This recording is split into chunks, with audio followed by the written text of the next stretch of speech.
ನಮಸ್ತೆ, ಎಸ್ ಸರ್ಕಾರ ನ್ಯೂಸ್ ವಾಹಿನಿಗೆ ಸ್ವಾಗತ.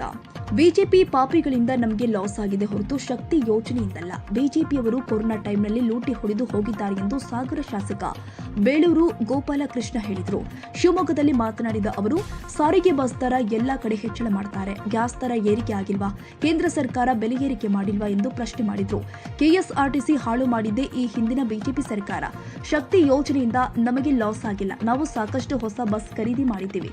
ಗ್ಯಾರಂಟಿ ಯೋಜನೆ ಅಭಿವೃದ್ಧಿ ಅಲ್ವಾ, ಆದ್ದರಿಂದ ಜನರಿಗೆ ಅನುಕೂಲವಾಗಿದೆ. ಬಿಜೆಪಿಯವರು ಸಾಲ ಮಾಡಿ ಹೋಗಿದ್ದಾರೆ, ರಾಜ್ಯದಲ್ಲಿ ಗ್ಯಾರಂಟಿಯಿಂದ ಯಾವುದೇ ಲಾಸ್ ಆಗಿಲ್ಲ ಎಂದರು.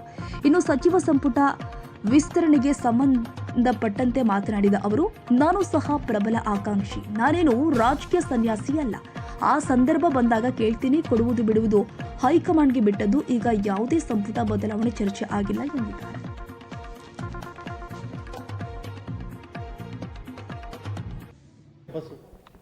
ಸಾರಿಗೆ ಬಸ್ ನೋಡ್ರಿ, ಸಾರಿಗೆ ಬಸ್ ಇವತ್ತು ದರ ಏರಿಕೆ ಮಾಡೋದು ಎಲ್ಲ ಕಡೆನೂ ಮಾಡ್ತಾರೆ. ಯಾಕೆ ಗ್ಯಾಸ್ 1000 ರೂಪಾಯಿ 400 ರೂಪಾಯಿ ಇದ್ದದ್ದು ಈಗ ಎಲ್ಲಿ ಹೋಯ್ತು? ಅದಕ್ಕೆ ಏನಾದ್ರು ಕೂಗಾಡ್ತಾ ಇದ್ದಾರೆ ಯಾರು?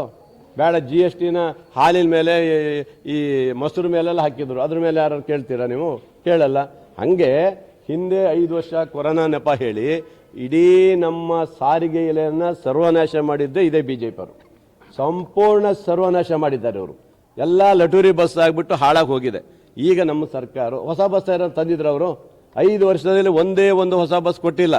ಇವತ್ತು ನಮ್ಮ ರಾಮಲಿಂಗ ರೆಡ್ಡಿ ಅವರು ಬಂದ ಮೇಲೆ, ನಮ್ಮ ಸರ್ಕಾರ ಬಂದ ಮೇಲೆ ಈಗ ನಾವು ಸುಮಾರು 3000 ಚಿಲ್ಲರೆ ಬಸ್ಸನ್ನು ಈಗ ಖರೀದಿ ಮಾಡ್ತಾ ಇದ್ದೀವಿ. ನನ್ನ ಸಾಗರಕ್ಕೆ ಈಗ 9-10 ಬಸ್ ಬಂತು ಈಗ ಆಲ್ರೆಡಿ. ಆಯ್ತಾ, 10 ಬಸ್ ಬರ್ತಾ ಇದೆ, ಬಂದು ಬಿಟ್ಟಾಯ್ತು. ನಾವು ಇನ್ನೂ 15 ಬಸ್ಸು 20 ಬಸ್ ಬರ್ತದೆ ಅಂತ ಹೇಳ್ತಾ ಇದ್ದಾರೆ. ಇದೆಲ್ಲ ಯಾರು